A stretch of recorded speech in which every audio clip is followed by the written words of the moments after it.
just wanted to make a quick video. I was reading from the Byzantine Republic.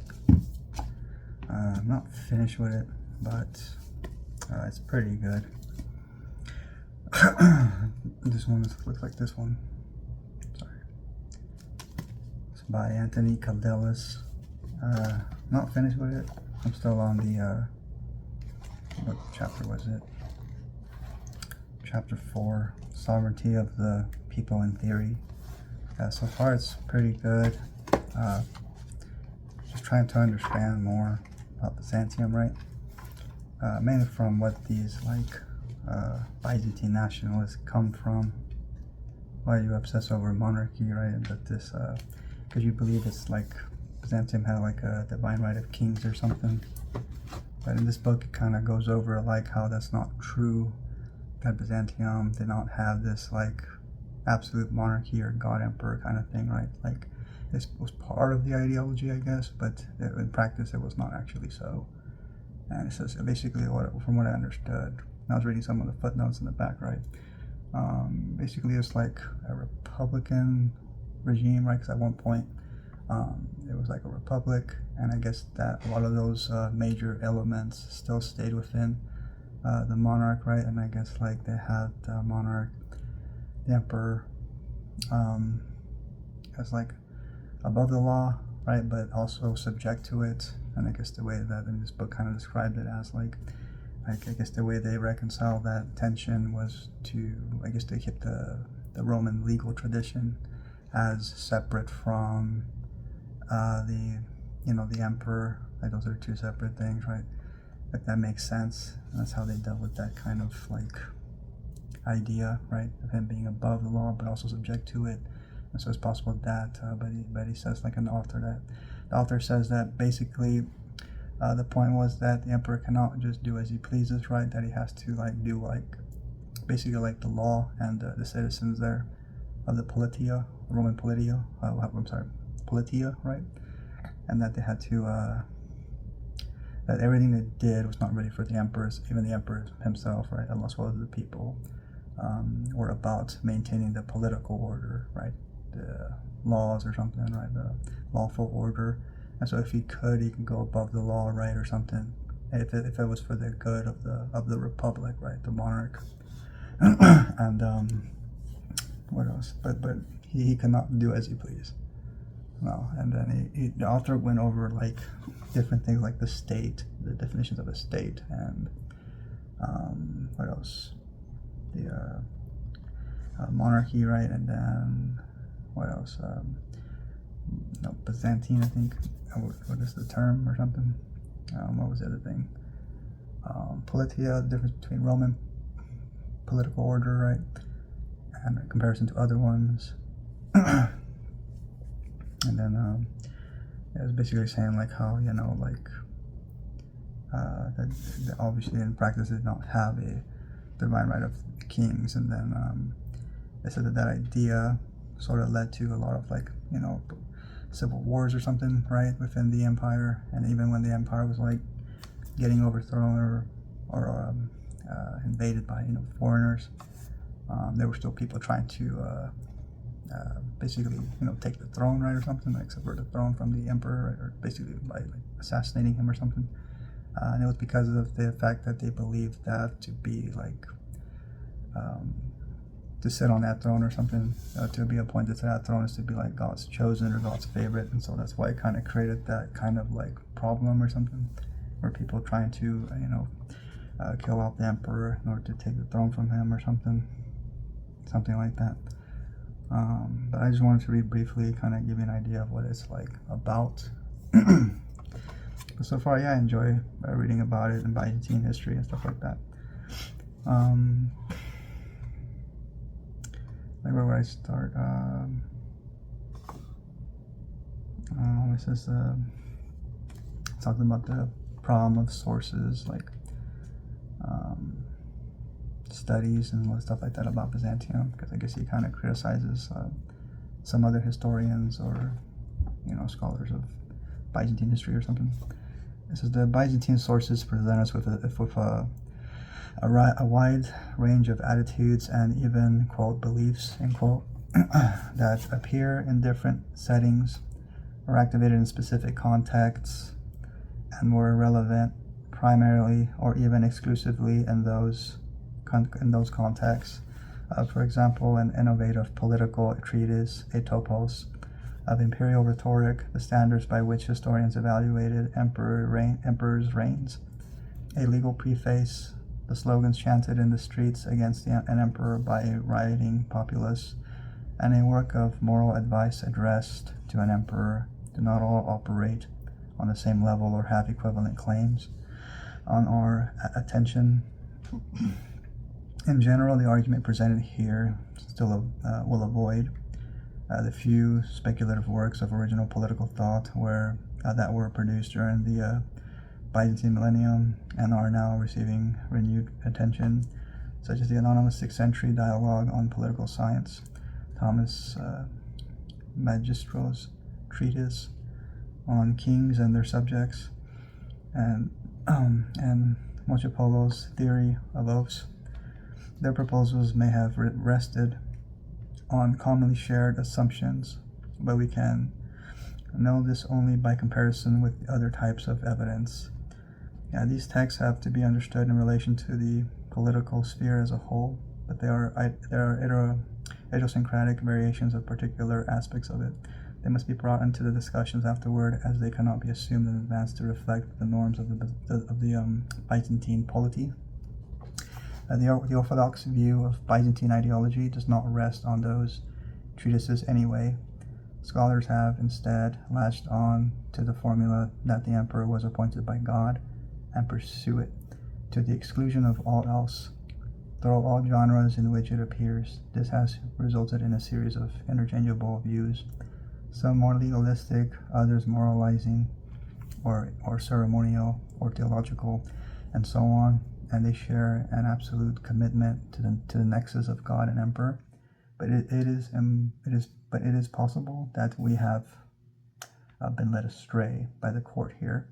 The imperial idea is so often recycled because it is impressive. It is conveniently discursive and consists of a handy formula, but that is exactly how it was designed. The formulaic nature of the God Emperor schema makes it easily repeatable, both in Byzantium and in scholarship. This does not mean, however, that we should gullibly view the rest of the culture through it. For instance, no one has yet explained how the alleged belief that the emperor was crowned by God and all that shapes subject-ruler interactions in real time, nor have the facts of political history been explained by it. So we need to be skeptical. What is asserted the loudest by those who have the means to broadcast messages is not necessarily an ideology. It was an important part of the culture, no doubt, but in what way exactly remains unclear. We must instead use a variety of sources to, quote, triangulate, end quote, their political logic in search of an often unspoken ideological core. That is why I will use as wide a variety of sources as possible. The result may not be entirely coherent or orderly, in part because no complex culture such as Byzantium was fully coherent or orderly, but its center held for a long time, and I do not believe that it was located in the theology of the imperial position. And it goes on to talk about it in this next paragraph. It says, some aspects of Byzantine ideology are easy to identify. All historians would agree that monarchy was nearly universally regarded as the optimal type of regime. In the period studied here, there were no movements to institute a different regime, and only 2 or 3 theorists in the early 6th century favored the republic. Therefore, in terms of the ontology of the political sphere, it made an intuitive, quote, sense, end quote, to the Byzantines that one person should be in charge. Yet this does not take us far. Monarchy is a broad category that can be inflected by different ideologies concerning the source and legitimate use of its power and the relationship between ruler and subjects. What type of monarchy then was Byzantium? The thesis of this book is that Byzantium was a republican monarchy, and not primarily a monarchy by divine right. And the rest of this section, I will set out some of the reasons that warrant skepticism of the theocratic rhetoric. The evidence for them will be presented in the rest of the book. And what else? Like,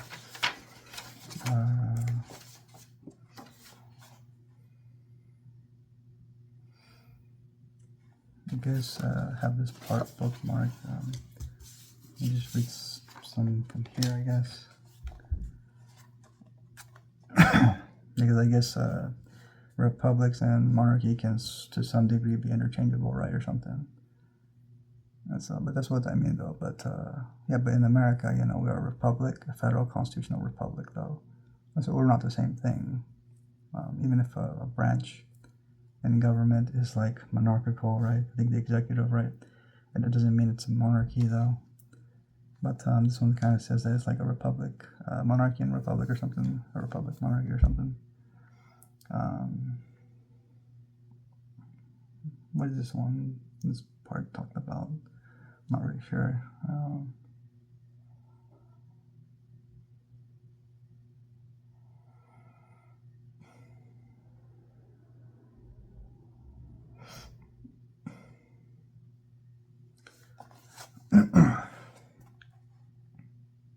This is custodianship.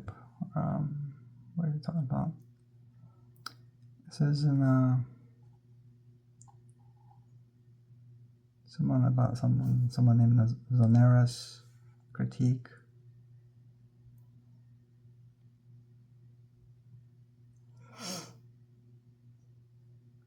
Like something being developed in response to a series of crises and can be credited with saving the politia from foreign enemies. Because I just read it from here. This is I'm on page 48 on the chapter The Emperor and the Republic. Sorry. It says, the terms of Zonera's critique, however, reveal what he and others believe, the consensus regarding the responsibilities of the emperor toward the public trust and the distinction between private and public interests. In his analysis of Zonera's critique, Paul Magdaleno has shown that the Komnenoi and their spokesmen did not uphold a different model of either the basilia or the politia, but rather defended the regime on traditional grounds. For all that, they glossed over the changes that had taken place. There was then no ideological rift. The Komnenoi were basically claiming to be Roman emperors, no different than their predecessors. Moreover, Dimitar Angelov has shown that many authors of the Paleolithic period likewise evaluated their emperors on how conscientiously they maintained the integrity of the public interest, which was entrusted to them by their subjects and did not belong to them personally. This view of imperial, quote, custodianship, end quote, goes back to the earliest days of the empire. Tiberius, I once declared that the soldiers, it says Tiberius the First, Tiberius the First once declared that the soldiers belonged not to himself, but to the public. It gives a Greek word here for public that I can't pronounce, right? I think it's Greek. And it goes on to say, and Marcus Aurelius professed that the fisc belonged to the Senate and people, quote, moreover, it is your house in which we live, end quote. We might be tempted to dismiss this as mere rhetoric or as, quote, high-flown theory, end quote, but in reality it was a deeply rooted Republican ideology that was inseparable from the res romana at any point in history. And to be sure, the statements made by these and other emperors do not clarify the facts of power, which is what many historians are really after, whence the dismissive language. But we should be more careful. We cannot write off as rhetorical fluff or as a Republican, quote, remnant, end quote, an ideology that seemed to be thriving, that is shaping fundamental assumptions about the exercise of power 1,000 and more years after the end of the Republic. The list of the Byzantine beliefs and practices that would have to be written off in this way, as a mere remnants, would be quite long.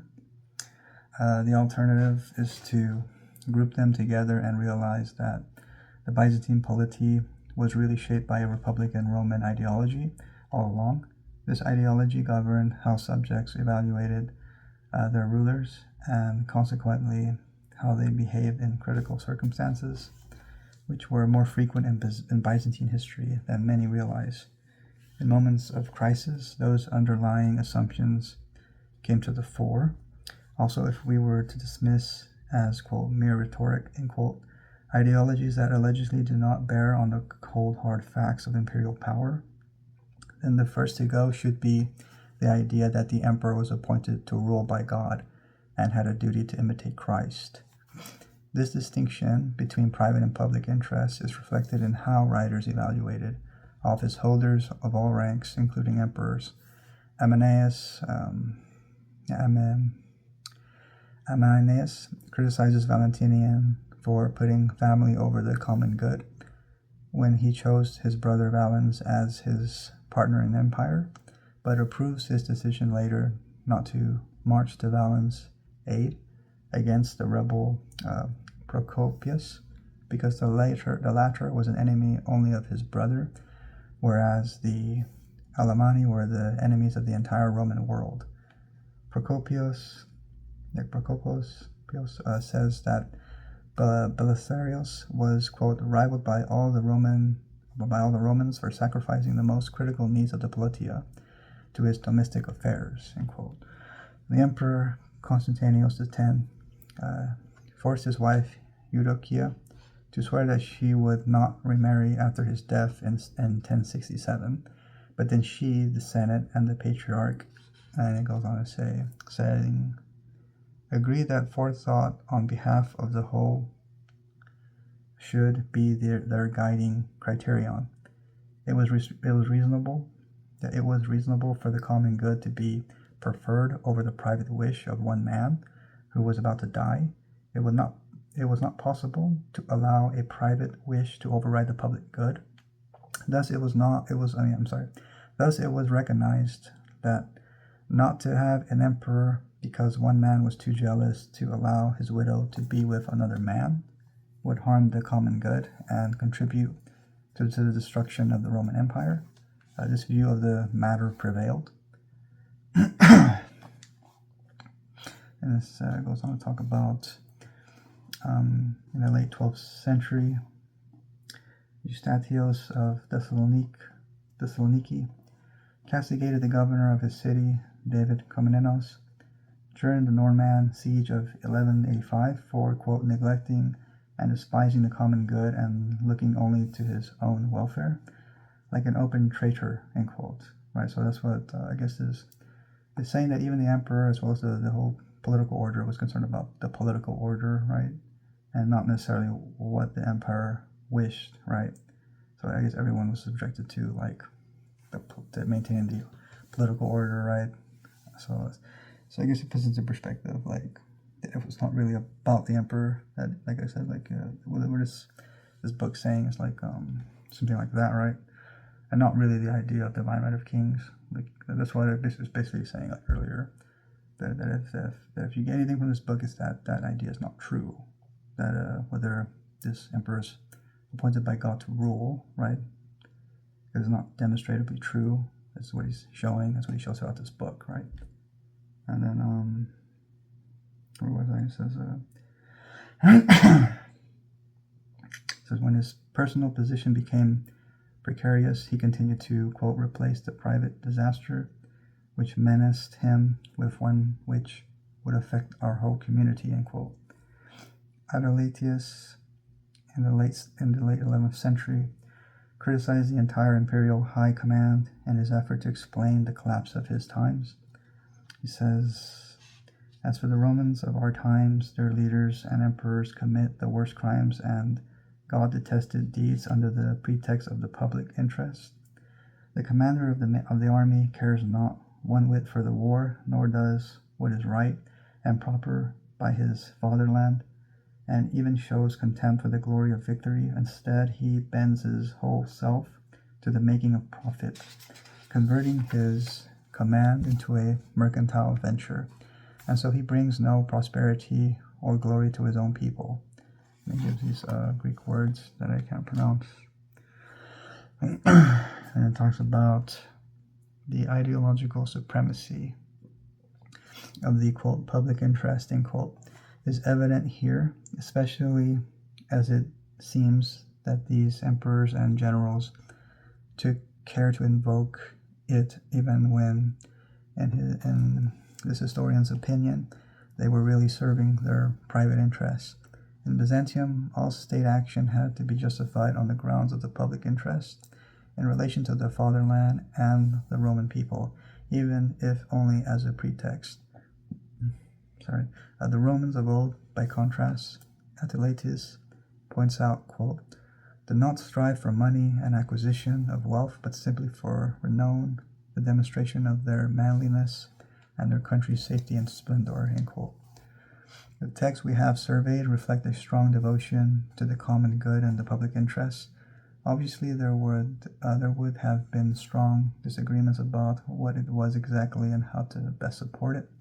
That was the stuff of politics, but what matters for us here is that imperial policy had to be justified by reference to it, and that it was perceived to be separate from the private interests of both the emperor and his officials. To give two examples of this appeal to the public good, when the patriarch Nikolaos Mystikos, and this is in the early 10th century, was trying to persuade a secular official not to implement an administrative change in the church under wartime pressure. He argues first based on what would please God and concludes with this. He gives a quote. This is quote, surely the koinon will derive no profit whatever either from clerics being enlisted in the army or from the poor of the church being reduced to slavery, end quote. The translators again render koinon as, quote, state, end quote, but that makes less sense. The reforms in question were being considered precisely to benefit the state. Nicolaus was appealing to a broader and higher standard, that of the politia and the common good.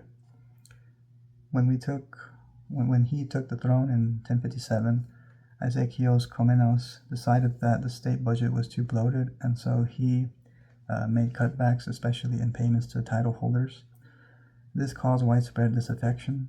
Pseudo, who supported these cuts, would have us believe that eventually they were accepted, quote, because the public interest or treasury was a sufficient justification of them against those who wanted to criticize this policy, end quote.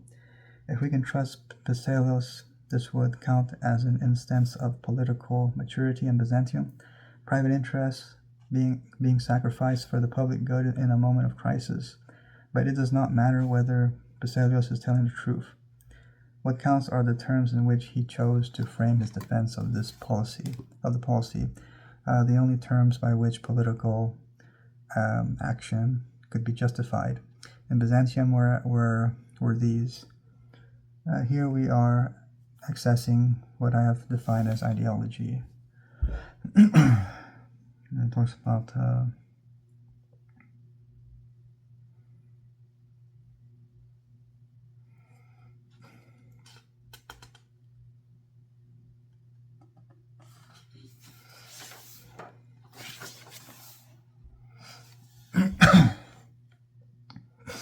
in this part talks about how the monarchy served the republic. Let me see. I'll just read a bit of it. It's on page 53, the same chapter, the Emperor and the Republic. The section is the monarchy served the republic. Paul Vane once argued with reference to the early Roman Empire that, quote, the state was the emperor, end quote, that it was his property, and that, quote, he could say, it says, letat ses moi, end quote. But no emperor, Roman or Byzantine, ever said or implied anything like that. or suggested that he ruled for any purpose or reason other than to benefit his fellow Romans, and benefit them materially at that. For the most part, this is precisely what we expect to find in a republican regime, in which the politia is understood to be the people's business, and Vane seemed to have come around on that point in a later book. This accountability to a sovereign populace is not what we expect to find in regimes where there is no idea of a unified polity based on consensus, or where power is bestowed by God for the monarch to do God's will or just his own.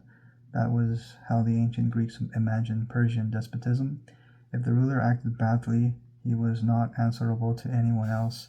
To be sure, the Byzantine emperor was expected to do God's work, but it is no coincidence that the will of the Byzantine God was that the emperor work hard to benefit the republic. It was, in fact, a requirement of all Roman offices under the early empire, even the most local municipal ones, that a magistrate was, quote, under a moral constraint to act for the good of the urban community. Public servants were required to swear an oath in public that they would act for the good of the town, unquote. And the emperor was not different in this regard. His basilia was defined as a service to the entire Roman polity, and that polity was the community of all Romans. And so I guess I'll stop there, but it is a pretty good book overall, on the 4th chapter of it. And but that's what I'm saying. It's like there's no divine right of kings in Byzantium, and so I don't understand why some Orthodox apologists, right, that I listen to, like they want to still believe in this idea of God emperors and divine right of kings and stuff. And I say, well, they did not even have one, right? According to this book, right, it was like more of a republic and such. And so you should be able to submit to the republic, that for which it stands, right, in America. And so I don't think you're being orthodox if you're trying to change, what is it called, the regime, from some republic to a monarchy or an absolute one, which is something you absolutely did not have, according to that book, right? If what that book is saying is accurate. But anyway, I did enjoy the book. I do have other books that I bought. This one's called All the Kingdoms of the World, on Radical Religious Alternatives to Liberalism. This is by Kevin Valier, right? I think he's a Christian liberal, I think. He goes over all the, I guess from what I've read a little bit, goes over all the alternatives, right? He's mainly against integralism, like the Roman Catholic integralism. And it just goes that the alternatives are not are not actually all that good, right? It's actually wise. Like when I go to the Lord, right, and I was talking about like how is America a Christian nation, right? Like the only thing that was given was that obviously Lockean Christianity and dissenting Christianity, and not the way that it was back then with the high church order, right? And the secularists trying to the secularists just try to I guess try to account for secular values and liberal values as being non-Christian, which I think is detrimental to their cause, because without Christian support they don't have anything. I think it's actually dangerous to try to say that that American liberalism. I also have this other book. This one's called The Logic of Liberty by Michael Polanyi. This looks like this. It's a little book, and I'll read from it a little bit, but it's just talking about like how, even though he comes against Locke a little bit, he just go on and show like to talk about how the reason why American liberalism did not eat itself like the French liberalism did, right? Like the French liberalism or whatever, that revolution, is because of the distinct religious character of our liberalism, right? Which it does come from like Locke, and I would say in the conscience of dissenting kind of Christians. That way you stay away from imperial high church order, right? Which is not a source of unity, and it's full of delusion as well. This book, I showed it right, like this. All the Kingdoms of the World has Jesus and Satan there on the cover. And yeah, like I was saying, it goes over like the alternatives. Because there, obviously you have some Christians who are anti-liberal, which is why I don't listen to them, because they're not a source of godly order, because they don't represent God. And then I'm just saying that the liberal values and the secular values should be grounded upon Christian presuppositions. That way you have an actual God, because in the American founding, there was no overlap when it comes to God. Like they all had Lockean liberalism in common, which is what I think John Adams is talking about, being the general principles of Christianity, which is what the cause of independence was centered on, right? Even the Revolutionary War was a Protestant war. It was a Presbyterian, that's what it was called, right? Another name for it was the Presbyterian Rebellion, from what I've read. And then, yeah, like Washington, James Madison, like Washington is considered the father of the country. Madison is considered like the father of the Constitution, right? Both talk about hand of providence, hand of God, the finger of God, basically the aid of God, right? Helping the cause, coming to our aid, safeguarding us from our oppressors, right? And their belief in God was based on experiences, and so there is no such thing as God just being an idea in our mind, and therefore God-given rights is just an idea. I said no, it's God-given rights are real, and they come from God, because we as Christian people, right, we believe that God is real, and so that is also based on the experiences, like I said, of the founders, experiencing the finger of God and the hand of providence and those kind of things. And so when it comes to God, how Americans believe in God, it should be based on basically how a Christian believes, that God is real, interacts with the nation, those kind of things. And what else? Yeah, because I was dealing with like listening to these anti-Christian liberals, which don't make any sense. And that's the impression that I got, that you cannot have this kind of liberalism without God.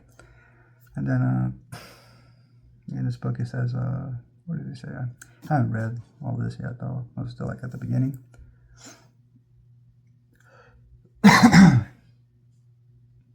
Like, I guess, yeah, it is kind of more against the Catholic integralist. Like here in this chapter, Catholic integralism and the integralist.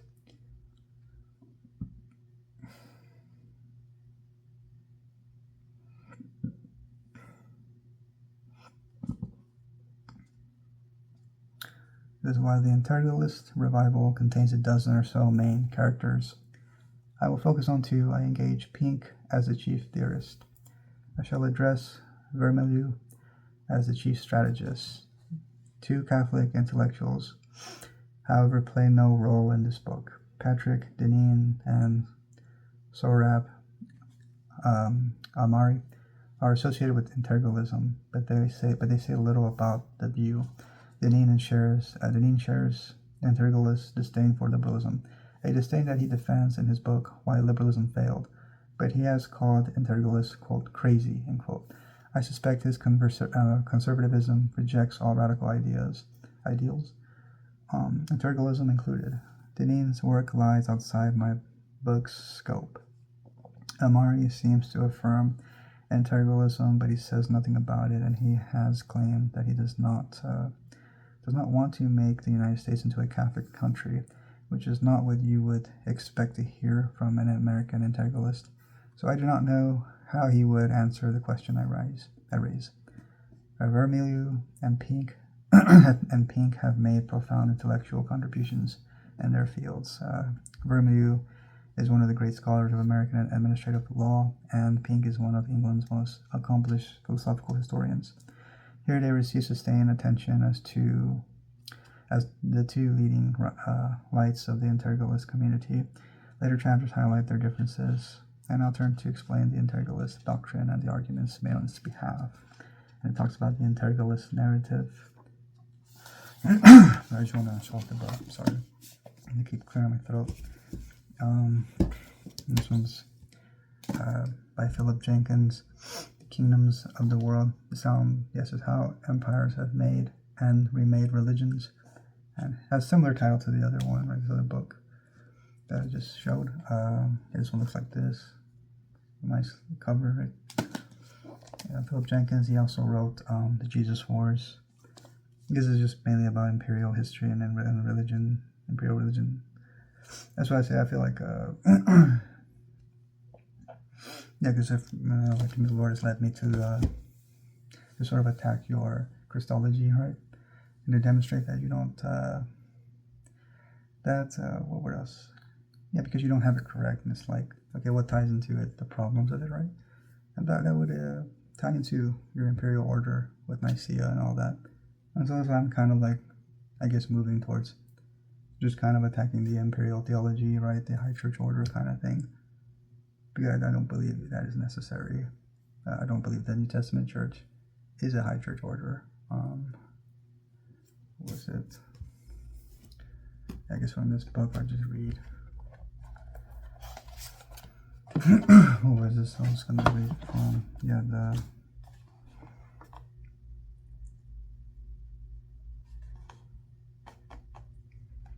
this is a philosophy of science book, I guess. This is a philosopher of science.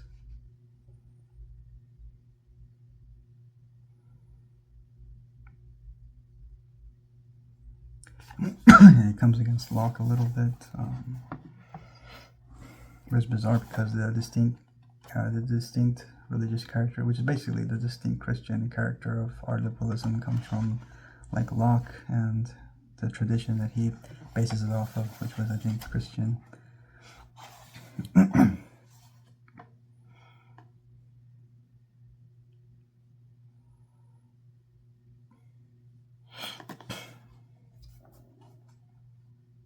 It says that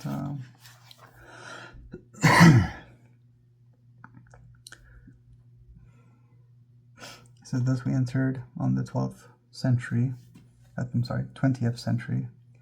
as on an age of infinite promise.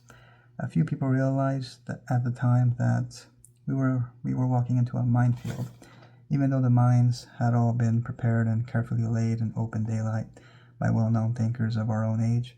Today, we know that our expectations proved false.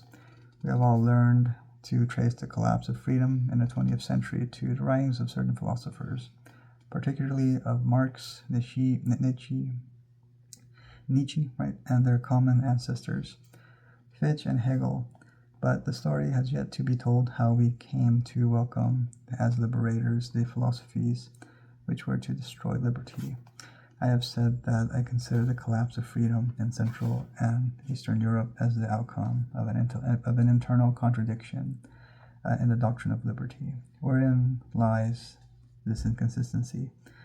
Why did it destroy freedom in large parts of continental Europe and have not had similar effects so far in Western or Anglo-American area of our civilization? The argument of doubt put forward by Locke in favor of tolerance says that since it is impossible to demonstrate which religion is true, we should admit them all. This implies that we must not impose beliefs that are not demonstrable. But let us apply this doctrine to ethical principles. It follows that unless ethical principles can be demonstrated with certainty, we should refrain from imposing them and should tolerate their total denial. But of course, ethical principles cannot be demonstrated. You cannot prove the obligation to tell the truth, to uphold justice and mercy. It would follow, therefore, that a system of malignancy, lawlessness, and cruelty is to be accepted as an alternative to ethical principles on equal terms. But a society in which unscrupulous propaganda, violence, and terror prevail offers no scope for tolerance. Here the inconsistencies of a liberalism based on philosophic doubt becomes apparent. Freedom of thought is destroyed by the extension of doubt to the field of traditional ideas. I think the idea he's talking about was intellectual freedom, right? And that's the idea he was mentioning.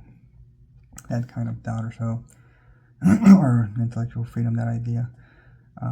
Misunderstandings, I guess. Maybe it talks about it again, 'cause I'm pretty sure that's what he mentioned. And he goes on to say, the consumption of this destructive process was prevented in the Anglo-American region by an instinctive reluctance to pursue the accepted philosophic premises to their ultimate conclusions. One way of avoiding this was by pretending that ethical principles could actually be scientifically demonstrated. Locke himself started this train of thought by asserting that good and evil could be identified with pleasure and pain, and suggesting that all ideals of good behavior are merely maxims of prudence.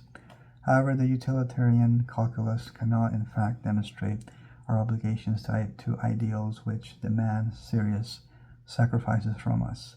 A man's sincerity in professing his ideals is to be measured rather by the lack of prudence which he shows in pursuing them.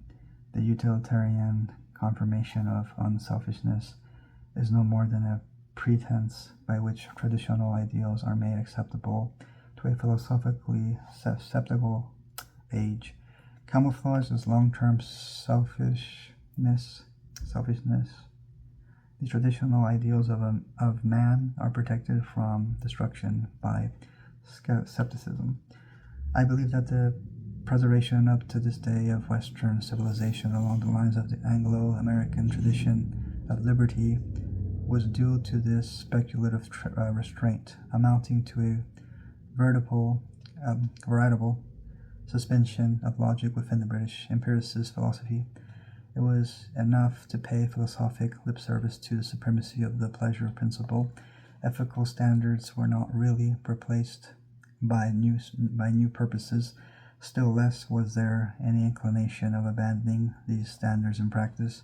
The masses of the people and their leaders in public life could in fact disregard the accepted philosophy, both in deciding their personal conduct and in building up their political institutions. The whole sweeping advance of moral aspirations to which the Age of Reason opened the way, the English Revolution, the American Revolution, the French Revolution, the first liberation of the slaves in the British Empire, the factory reforms, the founding of the League of Nations, Britain's stand against Hitler, the offering of Lend-Lease, UNRRA, and Marshall Aid, the sending of millions of food parcels by individual Americans to unknown beneficiaries in Europe, and all these decisive actions, public opinion was swayed by moral forces, by charity, by a desire for justice and a detestation of social evils which disregarded the fact that these had no true justification in the prevailing philosophy of the age. Utilitarianism and other allied materialistic formulations of traditional ideals remain on paper. The philosophic impairment of universal moral standards led only to their verbal replacement. It was a sham replacement, or to give it a technical designation, we may speak of a, quote, pseudo-substitution, end quote, of utilitarian purposes for moral principles. The speculative and practical restraints which saved liberalism from self-destruction in the Anglo-American area were due in the first place to the distinctly religious character of this liberalism. So long as philosophic doubt was applied only in order to secure equal rights to all religions and was prohibited from demanding equal rights also for irreligion, the same restraint would automatically apply in respect to moral beliefs. A skepticism which was kept on short leash for the sake of preserving religious beliefs would hardly become a menace to fundamental moral principles. A second restraint on skepticism, closely related to the first, lay in the establishment of democratic institutions at a time when religious beliefs were still strong. These institutions, for example, the American Constitution, gave effect to the moral principles which underlie a free society. The tradition of democracy embodied in these institutions proved strong enough to uphold and practice the moral standards of a free society against any critique which would question their validity. And that's also kind of what I'm saying, like that America needs its Christian presuppositions to its liberalism and its and what else? Its secular values, right? And so the opposite is true when like people say that that you don't need Christianity for, I don't know, liberty or whatever. And these anti-Christian liberals are these anti-Christian liberals think like this. But to us, there is no substitution for Christ, right? So that's what I'm saying. Like, so I like a lot of what this book is saying, right? And so as let me see. Continuing, it says, both these protective restraints, however, were absent in those parts of Europe where liberalism was based on French Enlightenment. This movement began being anti-religious. It imposed no restraint on skeptical speculations, nor were the standards of morality embodied here in a democratic institutions. When a feudal society dominated by a religious authority was attacked by a radical skepticism, There emerged a liberalism which was unprotected either by a religious or a civic tradition against destruction by the philosophic skepticism to which it owed its origin. Describes briefly of like what happened from the middle to 18th century, continental thought or something like. But anyway, I just wanted to read a little bit of that. And so it's a good little book here, by Liberty Fund. But anyway, the video's already like 45 minutes long, so I guess I'll just stop there. So if you like these books, you can purchase them if you like them and it interests you. If you like my videos, please like and subscribe. Thank you and God bless.